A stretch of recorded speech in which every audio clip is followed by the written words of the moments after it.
On August 21, 2013, chemical weapons were used in the Syrian conflict yet again. Western powers, the US and France in particular, didn't hesitate for a moment to take advantage of the tragedy, decrying it as a crime against humanity and using it as a springboard to announce their preparations for military strikes against the Syrian government. Make no mistake, this was a crime against humanity, but the gas was not used by the Syrian government. It was used by the NATO-backed rebels. In this video, we're going to show you definitive evidence to support this claim, and we're going to explain the US and NATO's motive for committing such an atrocity. The leaked documents that we're going to be presenting are available for you to download yourself.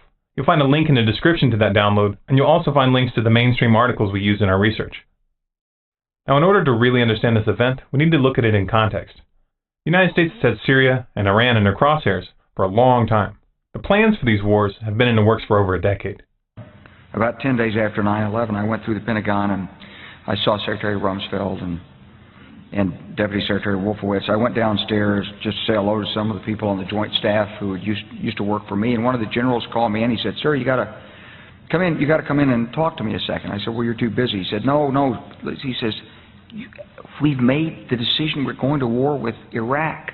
This was on or about the 20th of September. I said, "We're going to war with Iraq. Why?" He said, "I don't know." He said, "I guess they don't know what else to do." So I said, "Well, did they find some information connecting Saddam to Al-Qaeda?" He said, No. He says, "There's nothing new that way. They just made the decision to go to war with Iraq."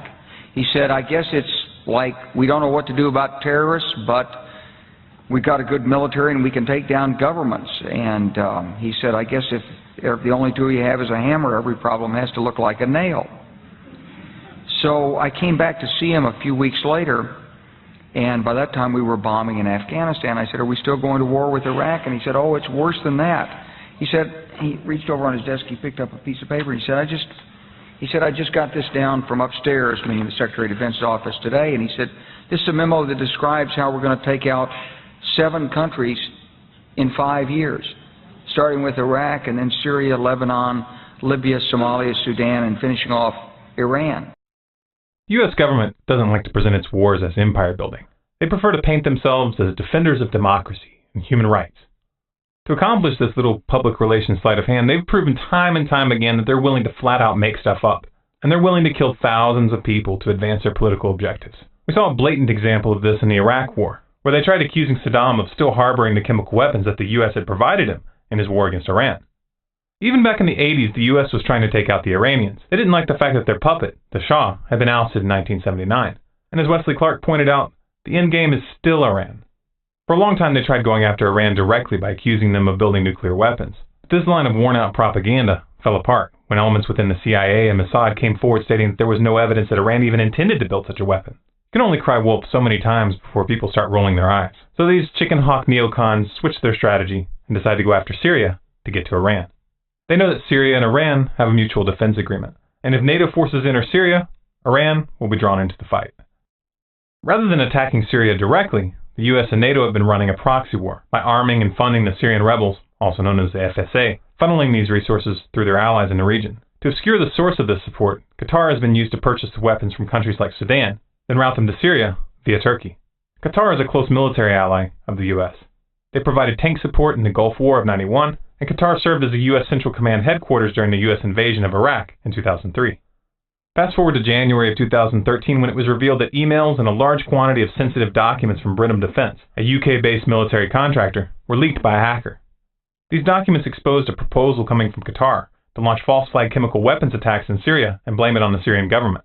According to the documents, the plan had the full support of Washington, and enormous sums of money had been offered for the project. The person sending these emails was David Goulding, the managing director of Britam. The addressee was Philip Doughty, dynamic director and founder of Britam Defence. By accessing the servers, the hacker was able to obtain the scans of Doughty's passport, resume, as well as the passports of the Ukrainian operatives that the email suggested should be used to carry out the attack.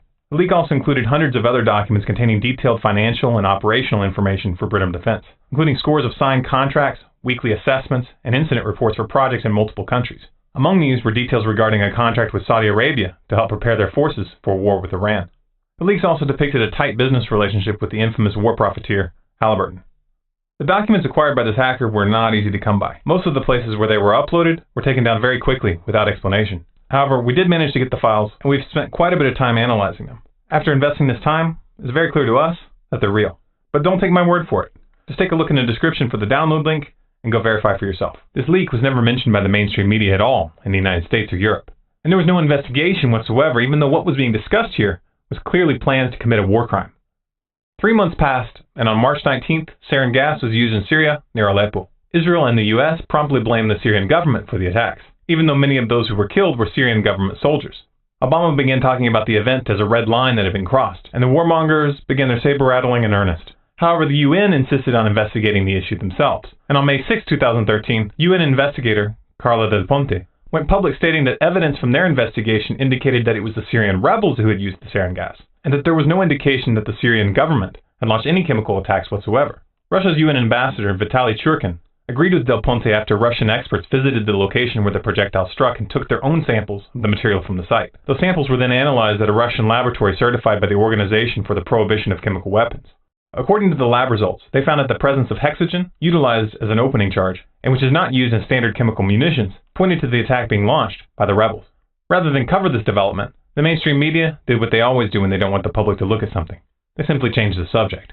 Now, of course, the fact that the US-backed rebels had attempted to frame the Syrian government in order to build support for a NATO invasion would be bad enough. They were trying to start a war of aggression. But let's remember that sarin gas was in fact used. This means that the US and its allies were willing to commit a blatant war crime, killing scores of civilians in order to justify toppling Assad. Nor did the US withdraw their support after this event. In fact, they increased it. In July, the US began openly discussing, quote, kinetic strikes against Syria, as if their lies hadn't been exposed. This, of course, brings us to the attack on August 21st, 2013, where they attempted once again to frame the Syrian government for the use of sarin gas, and once again, they got caught.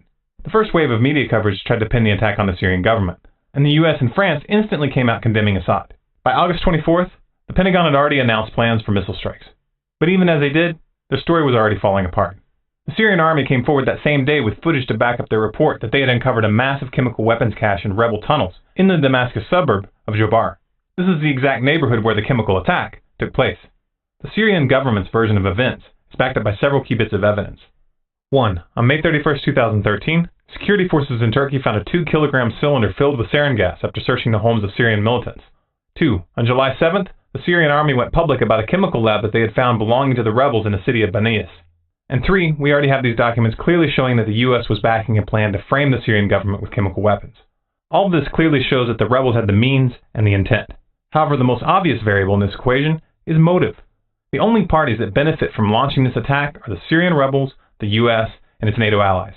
The Syrian government knows full well that the US and NATO have been looking for any excuse to invade. The last thing that they want to do is hand them that excuse. The rebels, on the other hand, have already been caught committing brutal atrocities, and they've already been caught creating fake video of civilian casualties. The clip you're watching right now is one of the most famous examples. This chemical attack, launched on August 21st, fits with their previous pattern. The rebels further exposed their hand when 2 days after the attack they released a video statement vowing to strike back with any and all means. They claimed to have access to chemical weapons, and they stated that they now intended to use them in the conflict with zero reservations from this point forward. Essentially, they're using their own crime as a pretext to openly start using chemical weapons in combat. The stakes in this cover-up are high. Russia and China have both openly sided with Syria and Iran, and Russia has warned that thermonuclear war could result if the US continues down this path. That's an outcome that's too horrific to even contemplate. However, even if that worst-case scenario is averted, this is still a matter of life and death for the Syrian and Iranian people. If the US invades, a lot of civilians are going to die. Their situation is not going to be improved by the US attacking, any more than it was in Iraq or any of the other countries that we've toppled. We have to do everything in our power to stop this. Please help us get this information out to everyone, especially those in the military. Share this to Facebook, to Twitter, post it on your website. Download those documents, put them on disk with this video, and hand them out on the streets. If you're in the military and you find this video, please send it to your commanding officer and to everyone that you trust in your unit. If you're afraid of being punished, then find a way to send it anonymously. Hundreds of people were killed in these attacks, many of them children, and the US government was behind it. If you're a parent, imagine what it would feel like if it were your son or your daughter who had been slaughtered to forward the political objectives of these psychopaths. Think about it long and hard, because these things have a way of coming home to roost. For more videos like this, subscribe to Storm Clouds Gathering on YouTube. For updates, bonus content, and to influence future videos, follow us on Facebook at facebook.com/stormcloudsgathering. Our Twitter handle is Collapse Updates, and our website is stormcloudsgathering.com.